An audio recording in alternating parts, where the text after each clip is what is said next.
Thanks so much, Claire. We'll keep you posted on the power outage problems at CES. In the meantime, welcome back to CNET's 2012 CES coverage. I'm Vanessa Hand, and this is Lexi Savides. Now, phones are more fragile than ever, especially those ones with glass backs. And when Vanessa dropped the iPhone 10 from hip height, it broke on the first drop.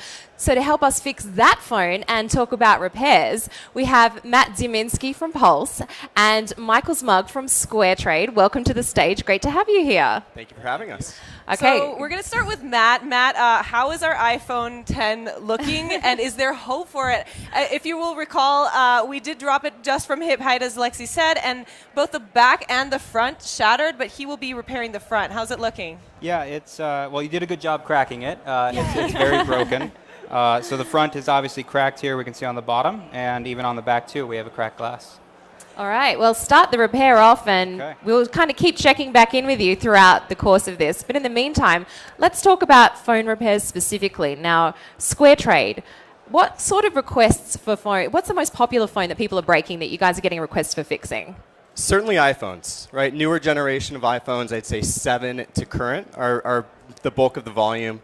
But we really see everything under the sun. Every type of device that you could imagine that's out there that we protect, as well as different ways that customers are breaking those devices. So a lot of the new flagship phones, and we're talking Apple, Samsung, LG, they're putting glass backs on the phones. Have you seen, ever since this new trend of glass backs happened, and a lot of this is to be able to do the wireless charging, but have you seen an increase in phone repairs because of the glass back? You now have 2 surfaces to break? We absolutely have. Life happens, right? So as we use these devices daily, we drop them, our kids drop them, our pets damage them. So we've certainly seen, I'd say, from the iPhone 8 and the Galaxy S8, we've certainly seen an increase in repair rates as a result.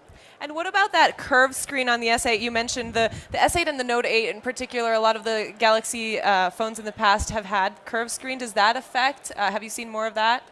Absolutely. So you know, we see more damage to the devices, and in terms of actually repairing them, they're a little bit more complex to repair. So what makes them more complex? Well, the curved edges and I'd say the technology that goes into these devices make it just a little bit more difficult for a technician to work with the devices, let's say, than an earlier generation, which it was built kind of like a tank, right? And I know Square Trade does a lot of phone drops and, you know, extreme tests of your own. Tell us a little bit about kind of like how you actually subject these phones to some torture to kind of see what they can hold up to or how easily they break. Yeah, we try and put them through everyday type of experiences. So dropping them on their face, dropping them on their corner, putting them in water, just subjecting them to the types of drops that our customers call us for to protect their devices. Do you have any kind of data in terms of how people drop their phones? Like, is it face first? Is it back? Is it on the side? Like, do you have any idea? It's all over the place. I mean, it really is. And it depends on how the customer breaks their device. From a mom or a dad like myself putting the kids in the car seat and leaving it on top of the car because I've got a full set of hands, right? That's a tough one. I've seen people drive off with phones on their cars, and it just hurts me so much. We did that. We did that with the G6. Yeah, we actually did that. that. Did not go well, but don't try that at home. Well, let's check back in with Matt and see how we're going on the repair. Matt, tell us a bit about what you're working on right now. It looks pretty gory, the scene from here. It does. Yeah, so I successfully got the front screen off. So this is actually the broken crack screen. When we do a repair, what we do is we actually take this entire front panel. We transfer a few of the front pieces up here for the camera, and then the rest of it goes on this fresh, clean, new screen. So step 1, get the screen separated from the phone, and then start with a fresh screen, get everything transferred. So, and tell us specifically about the iPhone. We know the iPhone 10 is one of the most expensive phones to repair. Yeah. If you don't have Apple Care, for example, just the front screen is $279. This is one of the most expensive iPhones that we've seen for sure. So why is that?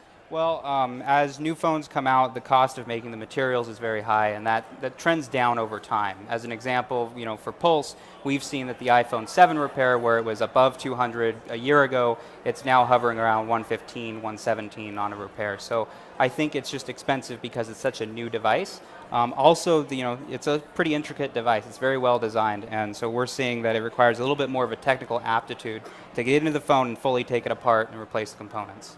What about that back, because also the back is even more expensive. It's $549.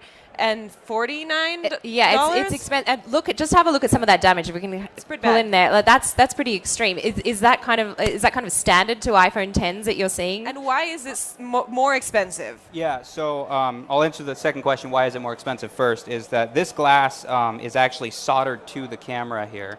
So if you remember the iPhone 4 and 4S, you had back glass that would crack all the time. You could just pop it off and replace it. Now with the iPhone 10, it's soldered to the camera. So the process of repairing it is a lot more intricate, like we just talked about, and that is going to be why it's so much more expensive to replace the front screen. I could get the front screen off in 10, 15 minutes and get a new one on there in another 10 or 15 minutes. A back glass would probably take me a couple hours to properly do. Whoa, that's an intense job. So don't break the back. Have it land on the front if you're gonna drop your phone. Yeah, well, we'll let you get on with it, Matt. Yeah. And let's go back to issues about when you actually are repairing a phone. Obviously a lot of people may take out extra insurance, but if they don't and they come to a third-party repair service, say such as SquareTrade or Puls, like how does that affect warranty issues? Yeah, so for the percent of customers out there that don't have any insurance or protection on their device, there's still this point of need. So in terms of repairing the parts, competent technicians can usually do a fantastic job, and the key is making sure that the service provider has good parts. As long as there's no other damage done to the device, it shouldn't affect the manufacturer warranty on that device. Now, do you have to let the manufacturer know that repairs have been done if you go in to claim the warranty? No, fortunately not. Interesting. All right, so don't tell them that repairs have been done. Yeah, and what about level of access? I mean, obviously, phones are such a personal part of our lives. We store a lot of important data on them. What sort of access do we have to give a technician if we do break our phone and we want to take it in for someone to repair? Do we need passcode? Do we need to give, any other kind of, obviously, biometrics, we'd have to turn all that off. But what level of access do they need to a device to do a repair? Yeah. Technically, a technician would either need the passcode or for you to disable the passcode itself in order to actually do the functionality test before the repair and after the repair, right? Make sure what was working aside from, let's say, a screen before I touch the device is working after, the full functionality of the device. So that's why, again, in choosing a service provider, it's incredibly important to find one that you trust, that is competent, and that is transparent. And now tell us a little bit about what makes a phone too broken for repair. Like what's the worst case scenario that you can't do anything about? We have, as you can imagine, we have seen everything under the sun in terms of type of damage. Tell us. We want yes, what the most extreme one? I want to know. I'll say one that stands out to me is it was dropped at freeway speeds from a motorcycle rider who was pulling out their phone to text. No. Why would you don't do that? Text Please, and ride. please don't ever do this. Don't text and ride, guys. Not but a it good happened, idea. right? And Wow. we stand by our customers, and we want to make sure that however you choose to use your device, you're protected when you have a SquareTrade plan. So were you able to fix it? We replaced that device. Okay. It was smashed to Wow. pieces, as Beyond you can repair imagine. at that point. Wow. That's right. Okay. So and I get when I dropped it from the fourth floor window, people were saying that was unrealistic. But I mean, these things happen. They absolutely do. It's kind of amazing. If you just think about the situations, like kids throwing phones up into the air. Kids get blamed a lot, I'm hearing. right. Well, I mean, okay, I call myself a big kid. I fling my phone up in too. the air. I'm like the number one culprit here.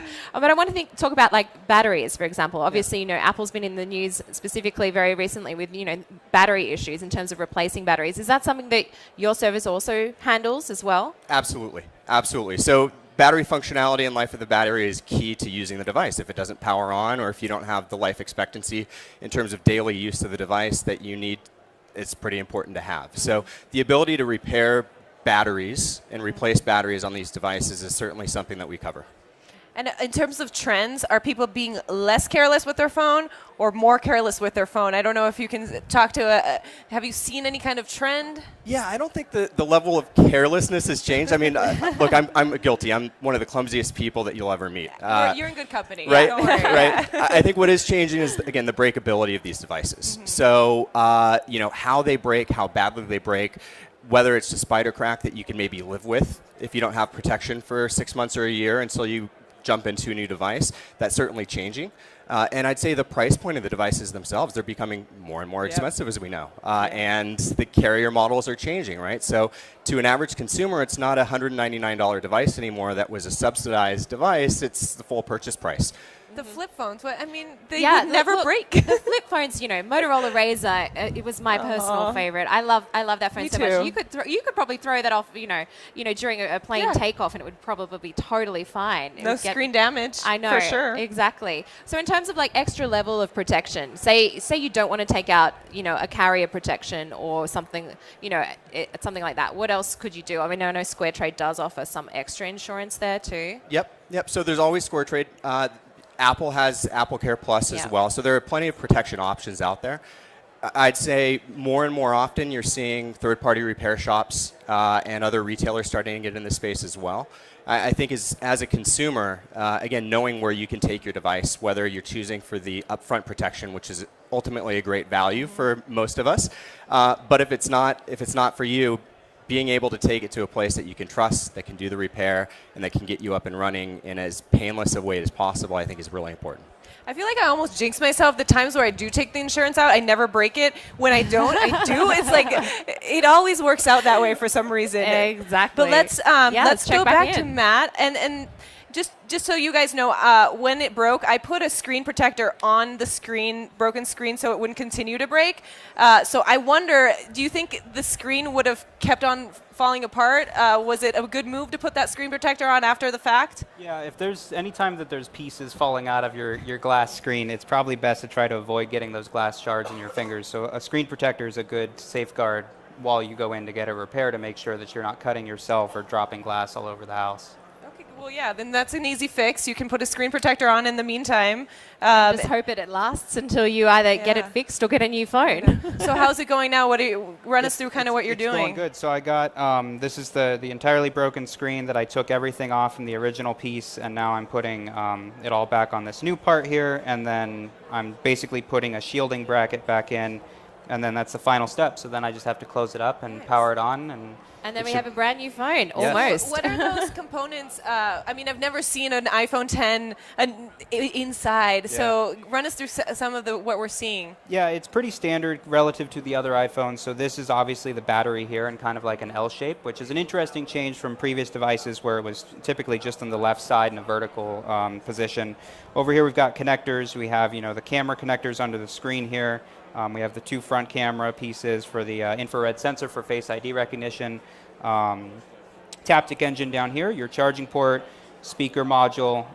Everything is pretty well sealed up to encourage that watertight resistance that Apple provides with it. So Face ID versus a biometric such as a fingerprint, what's kind of the difference there? Is it any more difficult to replace, reconnecting that Face ID module versus a fingerprint sensor? I would argue that it's actually easier to do an iPhone 10 repair than something like an iPhone 5S or an iPhone SE, because with the home button, you're dealing with cables that you need to transfer from the original screen to the new screen.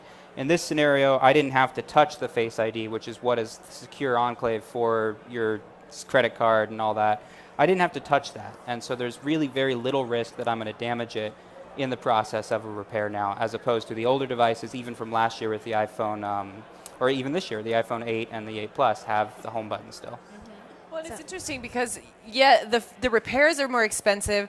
It seems like maybe once it's been out in the market for a little bit longer, it might be less expensive. But also, Apple Care for the iPhone 10 is more expensive. So, I mean, you're paying more to get it replaced and also to get it insured. So, it's kind of a tough decision whether or not you get the insurance or you just pay for the repair and hope the repair cost goes down over time. Exactly. I mean, I want to ask Matt, what is your kind of favorite phone to repair? Is there one that's just like so easy you could do it with your eyes closed? So I've been doing this for 7 years, and for me, my favorite phone is the iPhone 6, and the reason for that is because the iPhone 5S, the one before it, had a home button connector that when you open the phone, you had to keep it open about an inch and then disconnect that, because if you pulled it up too quickly, you would tear that connector and then you would lose Touch ID.